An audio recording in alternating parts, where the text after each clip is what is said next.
Amateur Traveler is in its 20th year now, but can you imagine if I had people on the show who had never been to the destination, but had just read about it or seen a movie about it? That wouldn't make any sense at all, and you wouldn't listen. We all know how important it is to receive advice from people who know a destination to get the most authentic local experience. And a great option for experiencing this is Explore Worldwide and their authentic small group adventures, led by local tour leaders, perfect for solo travelers who want to meet like minded people with a desire for adventure. I'm often an independent traveler, but two of my last three trips were with small group tours because they organize everything and it's a lot easier. If you want to recreate the tour I did to Malta, they have a Malta and Gozo Discovery Tour. I'm intrigued by one of their tours called A Taste of Sicily. The company again is Explore Worldwide, and visit exploreworldwide.com to learn more. And thanks to Explore Worldwide for sponsoring this episode of Amateur Traveler. Amateur Traveler, episode 108. Today, the Amateur Traveler goes to Portugal. Hear why our guest says you shouldn't join the rest of the tourists at the Algarve. I got my bags packed, I'm on a roll. I'm heading out there, and I'm ready to go. I'm looking real good in my passport photo. 15-hour flight, I don't think I'll ever be coming home. You know I love it. I got to see one more cathedral. I got to sit in one more cafe. I know that I should be heading home, but maybe not today. Welcome to the Amateur Traveler. I'm your host, Chris Christensen.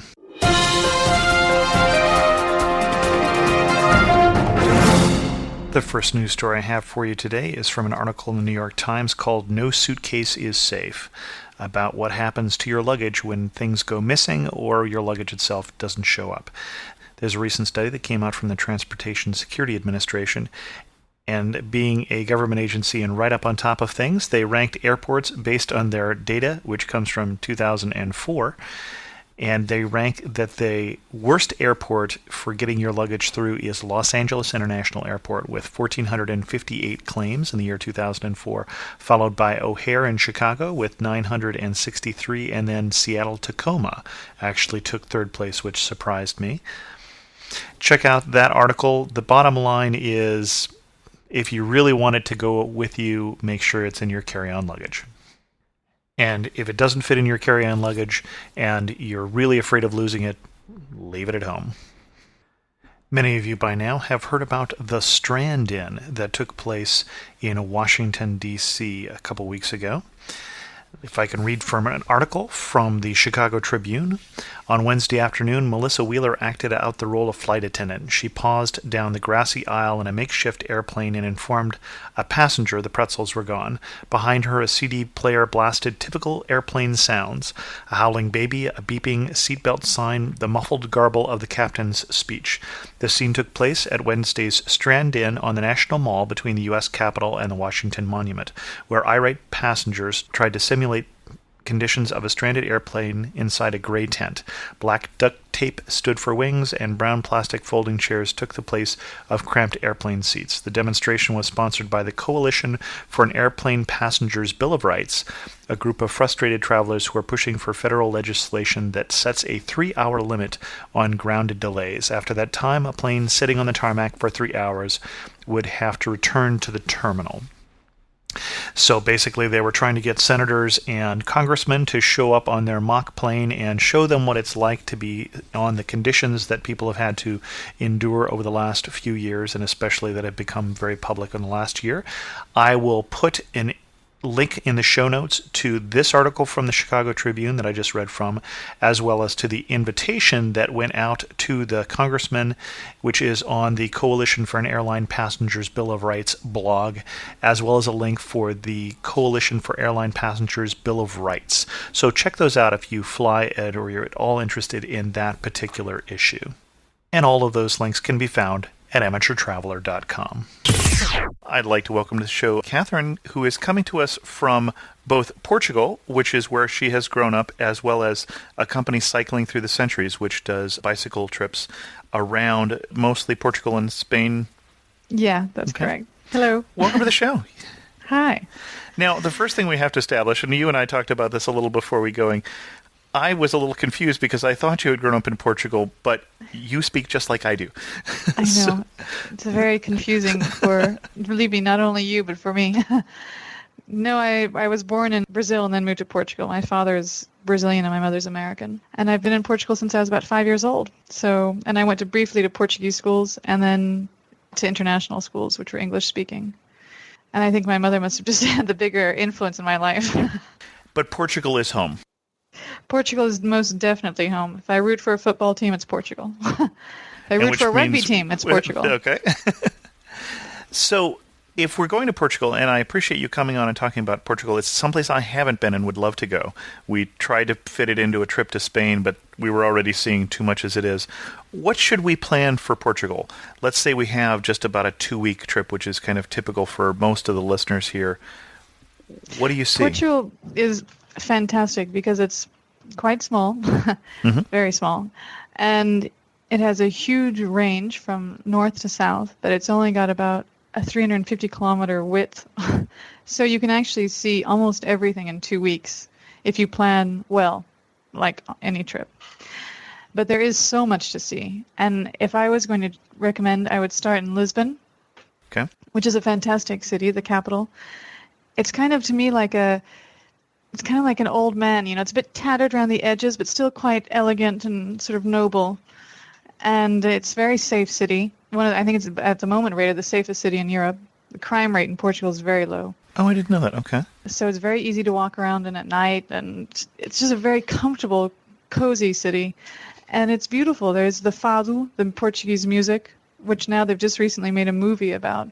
And it's singing of sorrow and unrequited love and the sailors going out to sea, when they would go out for the discoveries and perhaps never returning. And it's very deep, heartfelt music. And most of the people who sing the music started off singing on the streets of Lisbon. And a lot of them still today don't know how to read or write, but they can sing this fantastic poetry that's just been passed down from generation to generation. So I would definitely go to a fado club in Lisbon and listen to some fado. And there are the trams. There's so much to do in Lisbon. It's pastries, everything. I could name many, many monuments. Now, as we talk about the way the city looks, geographically, I hear it often compared to San Francisco for Americans. It is. Well, you've got kind of the first thing that would strike you as somebody from California would probably be our bridge, the 25th of April. You might notice a resemblance to your Golden Gate Bridge due to the fact that it was also built by U.S. Steel. So it's almost identical. And it's also very hilly. The idea is that Lisbon's built on 7 hills, but it seems more like 20 or 40 to me. And it's got a fantastic castle that overlooks, but in the sense of very steep, windy streets and the trams going up and down, I suppose, in that sense, it would be a bit like San Francisco. And as we look at Lisbon, the tour books are going to recommend that I go to the different monuments and a few key museums and cathedrals and such. Anything that really stands out as, well, everybody goes there, but it wouldn't be on your list. Don't take your friends there. Well, I would choose my fado club very, very carefully because you can get easily scammed and sort of taken into a place where the food is extortionate, not particularly good, and the music's crummy. So that needs to be selected very carefully. And the best guidebook that I've seen for that sort of thing is Rick Steves. Okay. At least what I've read in his part about Lisbon and what he recommends, it's quite sort of accurate.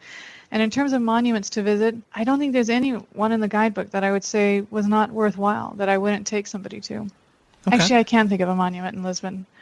The Tower of Belém. It's this little tiny tower. It's very cute. Sits on the water.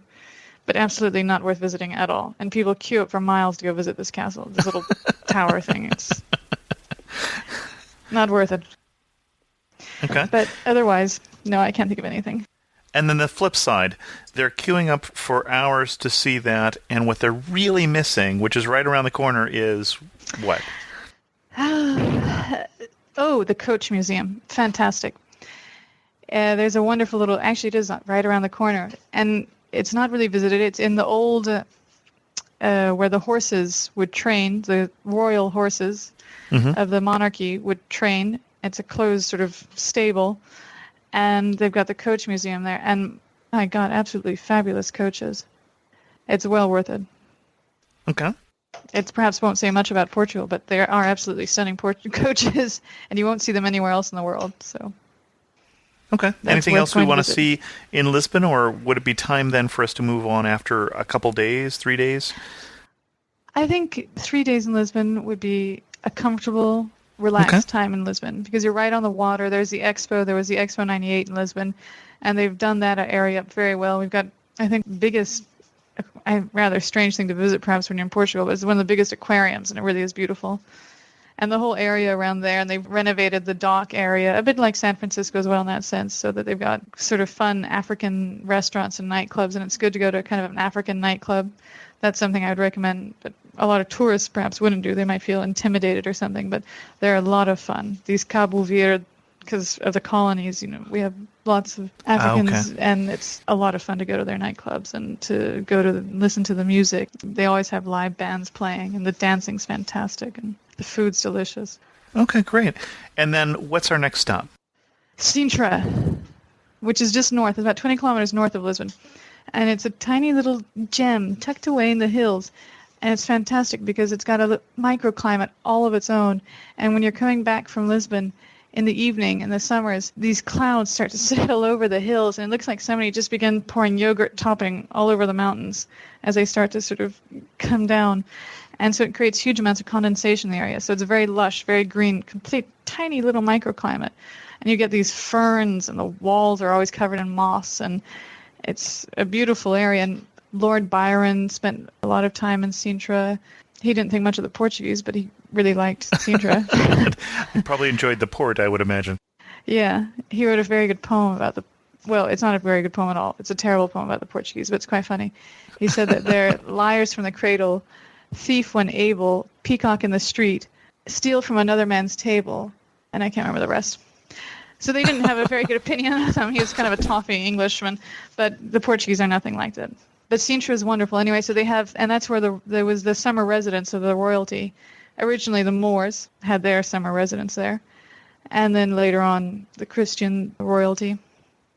And so you have sort of two palaces, and then a Moorish castle, and these manor houses over manor houses. And it's just beautiful. I mean, there's so much to visit. It's probably one of the most romantic spots, I think, there is. Okay. And it's got, sort of steeped in history, and a lot of it dates from the Romantic period. So you have some of these huge manor houses, which are done in the sort of the Mozarabic style, but they were built in the 18th century.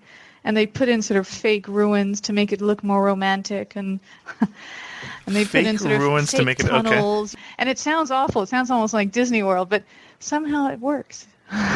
Like a little fake ruin of a chapel or something. Okay. These sort of romantic period types. But it's beautiful. And at the time, if you were a foreigner living in Portugal, it was like the life of Riley. Interesting. People had money, and one particular place apparently had 60 gardeners, And, interesting. People would take their hats off whenever a foreigner would walk by, and cars were very rare, so they would lift their hats whenever foreigners would walk by. And still today, in some parts of the countryside, you see a little bit of that attitude.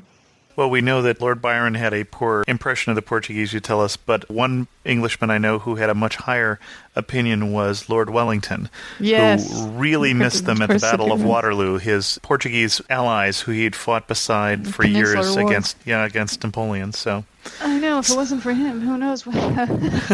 We'd be speaking French. No, the Portuguese have a long relationship with the English. They are the oldest allies in Europe, supposedly. And Portugal's actually got the oldest border in Europe, fixed border in Europe. Portugal has been Portugal since the 14th century, sort of 13-something, I can't remember the exact date. They've been an established country for a long time, and you can feel that without sort of strife and these sort of districts or regions that want to be autonomous and so on. They've been a united country for a long time, and they've had this relationship with England. The port industry is dominated by the English, and some say that it wouldn't be the industry it is if it wasn't for the English. They have lots of land in the interior of Portugal. There's lots of old English, Anglo sort of Lusitanian families. So there's a lot of strong relationships.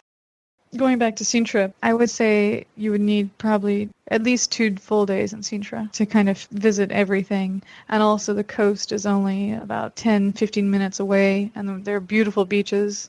And one thing that nobody knows about is that on one of the beaches on the hillside, there are dinosaur footprints. Just there. Oh, interesting. Everybody goes, oh yeah, you mean the beach with the dinosaur footprints? Okay, I'll meet you there. Like it's the beach with the footprints. And I'm the only one who's going, don't you think it's amazing that there are dinosaur footprints here? Yeah. And you go there and you see the fishermen who are around there, you know, and you can see them fishing, and you ask them sort of, you know, about the dinosaur footprints, and they go, oh yeah, all right, it's just down here. So that's a unique thing to go and visit. Well, you talked about the fishermen. The sort of typical picture in my mind of the Portuguese seaside village with the brightly colored fishing boats and such. Do you still see that much anymore? Or? You do. There's certain areas where they saturated it a bit, like going up north in Nazaré and towards Fatima. Fatima is a nightmare. I don't recommend anybody go there.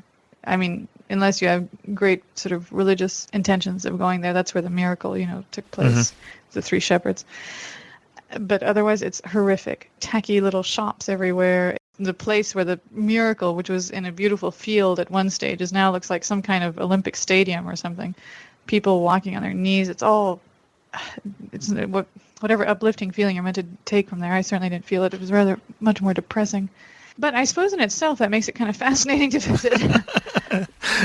But I don't recommend it unless you've got some kind of time to kill. But no, you do still see that. Going sort of more south, before you get to the Algarve, along what they call the Vincentine coast, going from Lisbon towards the Algarve, all along that coast, you see that still. And frankly, in terms of if people come to Portugal, the one thing that, in terms of gastronomy, it's fantastic.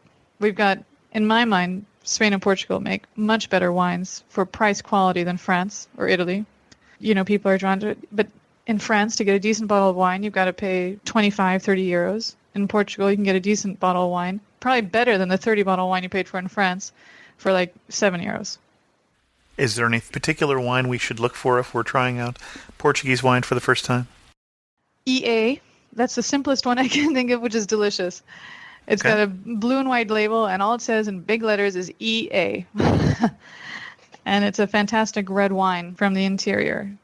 Red wines from the Douro region up north, where the port wine is made, is also delicious. And that whole region is UNESCO World Heritage now because it's stunningly beautiful. The way they grow the grapes on these terraced hillside really is unique, and it's all grown on shale. And the idea is that the shale is reflective, so that it reflects onto the grapes, which makes the grapes even sweeter.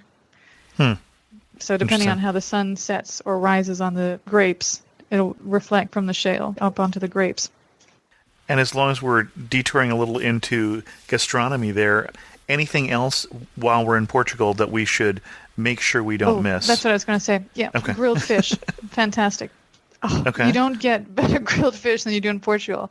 And I've traveled, and I've tried it for other places, but they just do it so well. It's so simple. Charcoal grill. Come in sort of May, June, sardine time starts. Little fat sardines are out. And they're grilling on the charcoal, and you can just smell it. And it's just salt, olive oil, whack it on the grill. They know how to grill it to perfection, so it's still moist on the inside and delicious. Absolutely just delicious. Grilled, and actually they do fantastic grilled chicken as well. Anything on the grill. I don't know why. They do everything. Anything on the grill is delicious. Okay.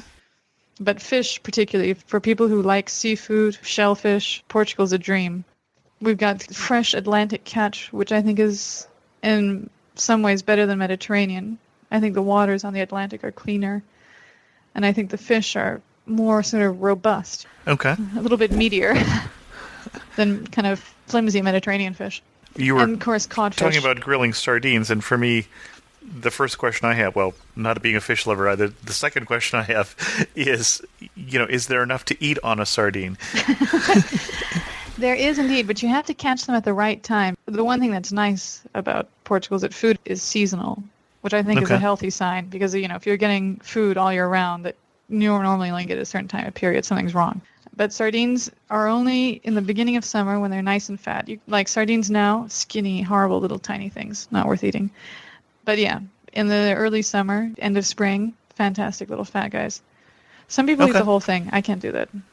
I have to kind of carefully take it apart, you know. And codfish as well is the national dish of Portugal. They say there are 365 different ways to cook fish here. Well, that's appropriate. I can believe it sometimes. I'm not a big fan of codfish myself. It's a pungent fish, and it's all salted cod here. So lots of people love it. I'm not particularly keen on it. Okay. And you say you're not a fish lover? Eat a lot of fish as a kid. I think it's a reaction. Oh. Well, we have grilled chicken. Grilled chicken's really There you go. fantastic here. It is very good. And wines. Delicious wine. Oh, that's the other thing I was going to say about the wines, too. Not only do we get delicious red wines, but in the north, there's also a region where we grow green wine, which is where the grapes are picked very young. So it makes this fantastic, fresh, crisp wine, and it's delicious on a summer evening. Washes down your grilled chicken, my fish. Delicious. It's really stupendous. What is that wine called? Vinho verde, green wine. Green wine, okay. I think you can get in the States Casal Gracia, which is I think you have that in like Trader Joe's or something like that, which is a green wine. Okay. These are what guests tell me. Well, I know the Portuguese wine, the only wine that a lot of people comment on is Mateus. Mateus, the one that comes in the kind of conical bottle, and Lancers. Those aren't good representations of Portuguese wine. Okay. You don't send us the good wine. Stuff you for keep ourselves. I find that's often the case with countries. I don't know why that is. It's true, Will. Your best market's your home market. Okay. What's the next stop on our tour here? Oh, it's difficult to say. The best thing, then you're kind of stuck in the middle because do you go north? Do you go south? If you have time, do both. If you go north, then there's Porto, which is the hometown of port wine. It's the second largest city in Portugal. The waterfront part of Porto has been made a UNESCO World Heritage. Mm-hmm. It's houses built on top of houses and, all these sort of shady corners. But again, it's quite safe. And then on the other side of the river, so you have the sort of waterfront part, which is all sort of messy housing and everything, but somehow it's full of charm and the kind of messiness. And then on the other side of the river, you have what's called Vila Nova de Gaia, which is where all the port wine cellars are. And you look to the other side and you see Taylor's, Graham's, Churchill's, Coburn, all of them, the big producers. Mm-hmm. It's got that wonderful iron bridge that takes you across from one side of the river to the other. It's a beautiful city. And it's worth going to visit some of the cellars, the port wine cellars, to get an idea of the processes in making port wine. And, to sample it and so on. And is that the region, am I correct, where a lot of cork was coming from originally? No. Cork comes from southeast of Lisbon. Okay. In the region called the Alentejo, which is Portugal's biggest agricultural producing region, but it's also the poorest. But again, it's got a vastness to it, which is very appealing, and cork trees everywhere. And cork trees are so beautiful, sort of big and sprawling, and in the springtime, it's fantastic to go and visit because it's full of wildflowers. The whole region there is full of wildflowers and these little villages where they still, you see them making the ceramics or making these rugs by hand, and you feel like you sort of step back in time a little bit. But that's where the cork is from. But no, up north is mainly the port wine. And then they did have for a while sort of a big textile industry, and they were very good at making fabrications of tools, specialized tools. But in terms of what I would go and visit, I would visit Porto, and then I'd follow the Douro River, which is the river that would carry the port wine from the grapes down to Porto and by the ocean. Mm-hmm. So I'd follow the river, and you can take this wonderful cruise, or you can take a train that runs right along the river, and you're following the way of the grapes going up towards Pinhão, which is the hub of the port wine. You have the cellars in Porto, and then you have the quintas where the wine is made, or used to be made, not so much anymore, up where the grapes are. Follow the river on this cruise with fantastic views of these terraced valleys of vineyards. And you can see that you can go and visit various quintas, the Grahams and the Taylor's place. Okay. That's definitely worth doing. It's a beautiful valley.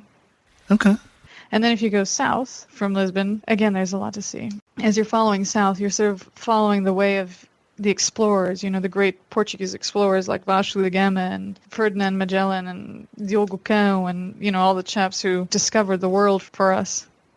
And you're following along the coastline there, and it's The Atlantic coast here is rugged and rough. And you can see why these guys were scared, but you can also feel why they were so inspired to go out there. Because so much of Portugal is coastline. Couldn't help but to imagine they want to know what's out there. And then you can go and visit the school of Henry the Navigator. I was wondering, He himself okay. kind of never went on a boat, but Uh-huh. he was very inspired for other people. No, you go. I'll stay here. Again, it's right on the tip. It's on the Cape of St. Vincent. The Mediterranean meets the Atlantic, and it's just beautiful. And they have what they call the Rose Compass, which is a huge compass on the ground, and it's this great white fort sitting on the cape. And you really feel, how certain points in the world have high energy. This is one of those points. Okay. It definitely is. And supposedly Columbus studied there, and various other great explorers studied there. So that's worth visiting. And then the Algarve itself, which is what Portugal's most best Known for, I for, should say. sure. Unfortunately, tourism has done the worst down there. Faro, forget it. God, it's a nightmare. High-rise buildings, kind of English lagerlout tourists or German tourists. It's kind of split between Germany and England. So is there someplace you go instead, for instance, if you wanted to go relax in the sun? I would go down to, the farthest I would go down to is Lagos, which is, you have the Cape of St. Vincent, and then you go to be on the Mediterranean. You go a little way, and you hit the first town you sort of hit is Lagos, and that's a walled town. Historically, it's known for having Portugal's first slave market. Always fascinating to go and visit. And it also is where a lot of the big caravels set sail from. So it has this big harbor. Caravels, merchant ships. Yeah. And it's still got the old part of town. It looks a lot like what you imagine perhaps a town in North Africa would look like, in Morocco or something. Okay. And it's got that feel to it. And the people in the Algarve look different from every region. People look or sound slightly different. And the Algarve, they're kind of tall and lean, much darker skinned, little eyes. Quite striking people. Hard to cover so much of Portugal. Sure. Well, what's your favorite part of Portugal? We've talked about a couple different ones there. What place do you go to and think, thank God I grew up in Portugal? I would have to say the Alentejo, where all the cork trees are, because that is so beautiful. Interesting. Okay. And sort of unique. Yeah, and you don't get the tourist crowds down there at all. And you have all this wonderful wineries, and there, for a meat eater, that's the place you want to go. You get you get the delicious black pig type prosciutto ham. Oh, okay. And it's delicious. It's so good. I will say the thing is with Portuguese food, it's not particularly pretty, but it's very tasty. Okay. But that's the region I think I probably most love. I like being on the coast as well, but it's just got a kind of feel to it that's very special out there. And before we wrap up, tell us a little more, because you have a particular way that you recommend to see Portugal, I would imagine. Of course, by bicycle. What else? That's right. As you said when you introduced me, we have this company, Cycling Through the Centuries. It was originally my mother's back in the 80s, and I'm now running it. We've been in business for about 20 years, and we love to show people Portugal, Spain. It's our specialty, the Iberian Peninsula. A little bit of France, but we like to keep it to what we know. Bicycling, I think, is one of the best ways to travel, and we are very specialized in what we do. So if you do come to Portugal and you do want to go by bike, I hope people will look us up. Now, the only question I have is, so I love biking. My favorite form of exercise. But Portugal's got a lot of mountains. No, mountains, come on. We don't have mountains. Hills, we at don't least. even have like a ski area. Okay, there you go. No, it is hilly. I mean, the Iberian Peninsula is hilly. You know, I wish I could take a big rolling pin to it, but it's not bad. It's not very difficult. It really isn't. And I would say that Portugal cycling is easier than our Spain trips in general. Cycling the coast of Portugal is a lot easier than, it's probably the easiest trip we do in terms of terrain and everything else and distance traveled and so on. Okay. And you do a lot of tours, and certainly some are going to be a better match for different people. But what's your favorite? Well, it's difficult to say, people ask that. And it's really hard. I don't know what my favorite is. You love them all for different reasons. Like you say, some are more historical, some are more scenic, some have a little bit of everything. In Portugal, I'd have to say it was probably going down Portugal's blue coast, starting in Lisbon and then Okay. coasting down. Down to Lagos. Just because because you get so much of it.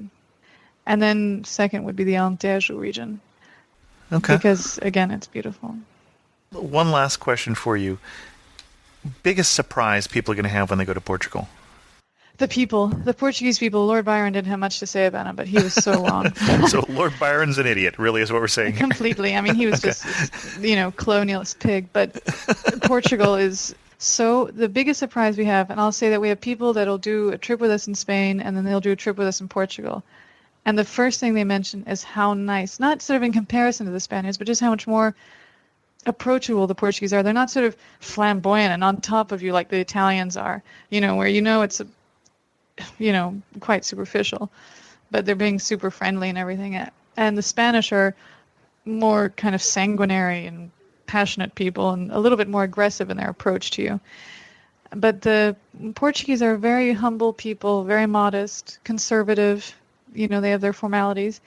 And, whenever I've had a problem with my bike or I've been stuck in some situation, invariably somebody will come out and then they'll try to help me. They'll dedicate their time to trying to help me. And everybody's had this experience. You don't speak any Portuguese. Portuguese is a very difficult language. And you come out here and they'll try to speak English. They'll try to understand you. They make an effort because unlike when you go to certain places and they expect you to speak their language, even though you're only on a holiday for a week, you didn't really have time to learn it. Here they make an effort. They really do. I think that's the biggest surprise people have is how genuine the people are. Kind, helpful, and very unassuming. Very unassuming. Any last comments about your home country? I would come now to Portugal because I think it's one of these places that it's really going to be discovered. And I hope it does because I think it's fantastic for the economy. On the other hand, if you got a chance to see it now and to see parts of Portugal now, I'd come now. Well, thanks very much for coming on the show, Catherine. And again, our guest is Catherine from Cycling Through the Centuries, and I'll put a link to their website on the show notes. And thank you for coming on the show. Thank you. It was a pleasure. I have 2 internet resources for you today. The first one is Fast Check from arrivalguides.com, and I'll put a link to that in the show notes. And Fast Check has free travel guides for numerous destinations, including Lisbon, which we talked about today. The guides do have advertising in them to support them, but from what I can see, they look like they have some useful information. So you might check that out in the show notes at amateurtraveler.com. And the second resource is an interactive map of Europe, which comes from the visiteurope.com website. I'll put a link to that also. It could be useful in planning a trip to Portugal or somewhere else in Europe. Links to both of those resources at amateurtraveler.com. I'm not going to do a lot of news in the community today because I'm trying to wrap this up before I go to Mexico with a group called Esperanza and a church group tomorrow to build houses. If you're interested in more about that, check it way back in the Wayback Machine to episode 11. For those of you on iTunes, you won't find episode 11 in iTunes. You'll have to get that from the episode guide on the website. So if you're interested in knowing more about what I am doing, check that out. I did just spend last weekend at the Podcast and New Media Expo talking podcasting with numerous podcasters, both well-known and obscure, and had just a wonderful time. And thanks to all of you who told me you listened to the show or used it to plan a trip. That was a lot of fun. Wes, who is known to those of you on the discussion boards as Adidas Orange, put in a comment on the New Mexico episode 106. He says, I want to reiterate that Carlsbad is awesome. If you make plans to go well in advance and are in reasonable shape, seriously look into the Wild Cave Tour. The tours are very, very limited but extremely rewarding. I went in 2002 and they only allowed 800 people a year into the side cavern, 3 to 4 hours, some very tight places. The Wild Cave Tour hits a portion of the cave that still has some of the original footprints from the first explorers in the side passage decades ago. As for the bat program, I went in late April. The bats are just beginning their nightly exodus at that time of year. Don't expect the National Park Rangers to tell you that, though. They prefer you to think the bats aren't there until the summer. They even go as far as to lie about it to protect the bats. I was in disbelief, but hey, it is the government. The White Sands is nice. Great Sand Dunes National Park in Colorado is better, though. The sand is the most amazing shade of white, gypsum.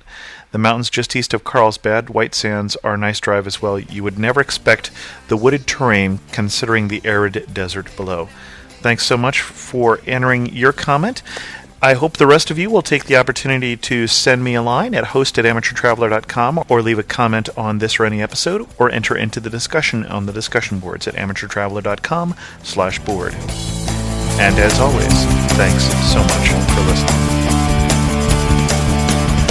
I got to see one more cathedral. I got to sit in one more cafe. I know that I should be heading home, but maybe not today.